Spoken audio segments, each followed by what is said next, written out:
Teaching was my calling, and I had entered the profession wide-eyed and filled with innocence. Although my first year had many bumps in the road, my class became a thriving community where learning flourished, or so I'd like to think. I remember every student from my first year. I can still recite the class roster alphabetically 17 years later. Their faces are forever burned into my mind, and I cherish those memories to this day. On the first day of my second year, I was filled with joy as one of my former students walked through the door, Dawn Beasley. Dawn was a sullen and withdrawn child, and I had struggled mightily to connect with her, as did her classmates. Preparing to reassure a kid with their first day jitters, I approached her for a hug.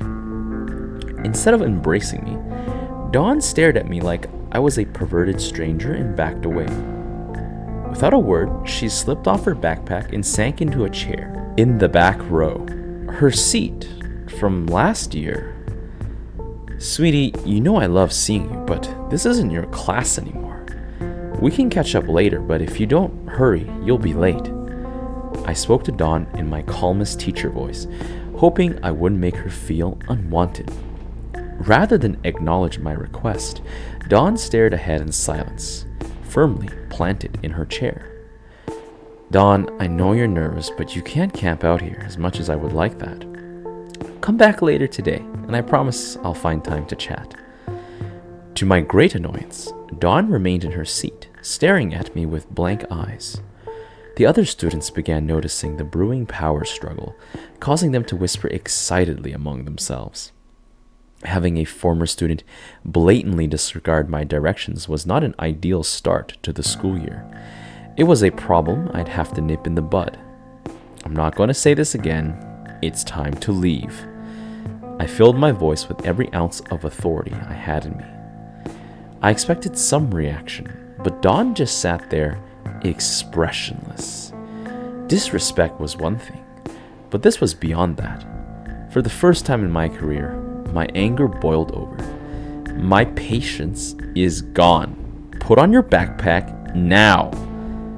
I strode over towards Dawn and forcefully grabbed her by the arm. Class, stay in your seats until I get back. For the entirety of the walk to the principal's office, we remained in silence. Not that it seemed to matter to Dawn. She hadn't said a word through the entire ordeal. Mrs. Avanti, I need you to deal with this child. Despite not being my student, she refused to leave my class after several clear directives. I'm at a loss. I threw up my hands in the air to signal my frustration. For a moment, the principal stayed silent. A perplexed look etched onto her face.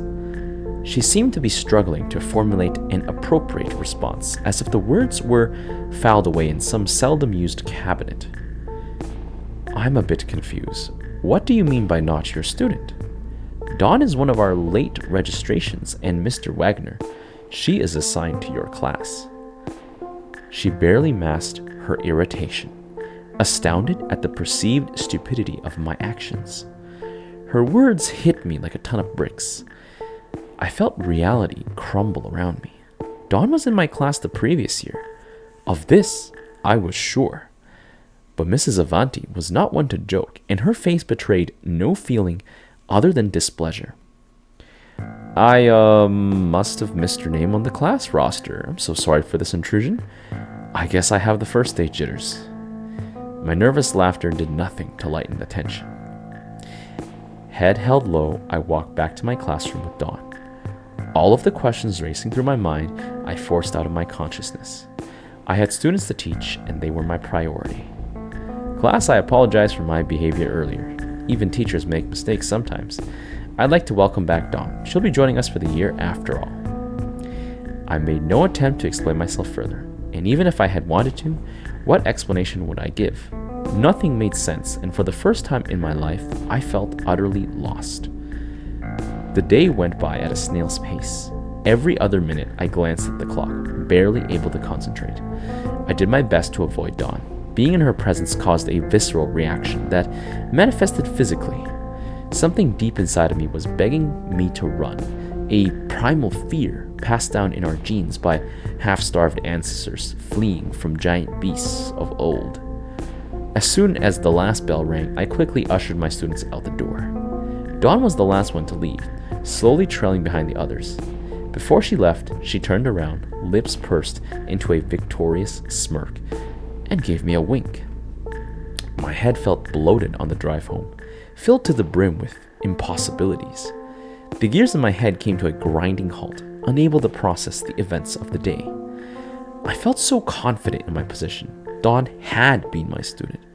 Every fiber of my being knew it to be true, screeching at me in agreement. Still, doubts had arisen. I couldn't shake. Was I going insane? Hands trembling, I pushed open the door to my apartment, my cat meowing happily as I entered. Without hesitation, I rushed towards my filing cabinet and pulled out a file labeled School Year 2001 to 2002. Filled with anxiety, fearful of what I might find, I dumped the contents of the file onto the floor. Tests, report cards, field trip forms, and all other manner of school-related documents scattered around me. Like a man possessed, I combed through every single paper, hoping I'd find evidence of Dawn. My first thought was the class photo, but I quickly remembered she was out with the flu that week. A planned act? Digging endlessly through graded papers and quizzes, I couldn't find a single one with Dawn's name attached to it. There didn't seem to be a shred of proof that Dawn had ever been in my class. After almost 2 hours of searching, I was ready to throw in the towel and accept whatever came next. That was until, out of the corner of my eye, I spotted a small scrap of notebook paper folded so many times you'd barely notice it. Heart racing, I unfolded the paper, my clammy hands soaking the edges. The note read as follows. Dear Mr. Wagner, your class was so fun. You are so nice and so fun. I want to be in your class again. That would make me so happy. Can I do that? Okay, thank you. Dawn. I pumped my fist into the air, a short moment of sweet vindication. Then, reality came crashing down onto me. Everyone but myself had no recollection of Dawn. Their memories of her vanished like a puff of smoke on a windy day. With a handwritten note and a head full of memories no one else could corroborate, I knew no sane person would believe me. Once again, I felt utterly lost. With no family support, no savings, piles of student debt and bills, and no other job prospects, I resigned myself to the fact that I'd have to return to work. My teaching style completely changed my second year. No longer was I the energetic teacher constantly floating around the room ready to offer additional support. I was a shell of myself, a deflated husk who rarely left the sanctity of his desk. Unlike me, Dawn was the same girl she had always been, withdrawn and quiet to the point of near silence, little more than a shadow on the wall. Most of my days were spent observing her movements, trying to understand whatever I was dealing with. Dawn never interacted with other students. At the lunch table, her peers would give her a wide berth. Despite otherwise crowded tables, Dawn would always have several feet between her and the nearest children. Dawn never smiled. Her facial expression never changed, other than the one notable occasion. The aptest word for Dawn was neutral. She showed no emotions, no feelings, nothing at all. Her eyes were dead and soulless, causing me to shiver every time I saw them. Worst of all, Dawn never missed a day, that is, except class picture day. In later years, that became a high holiday of sorts for me, a blessed day. During that year, I applied everywhere, but no one would hire me. I was overqualified, underqualified, and my personal favorite, just not what we're looking for right now. My discouragement grew, and by the summer, I could barely find the motivation to send a single application a month. As my job prospects withered before my eyes, the bills began stacking up even higher. My car's electrical system had to be replaced. My mom needed money for medication. My dog had to have knee surgery. The hits kept on coming. By August of 2003, I was debt-ridden and financially unstable, in poor health due to stress, and terrified beyond reason as the first day of school rapidly approached. Sweat dripped down my brow as the new flock of students shuffled into my classroom.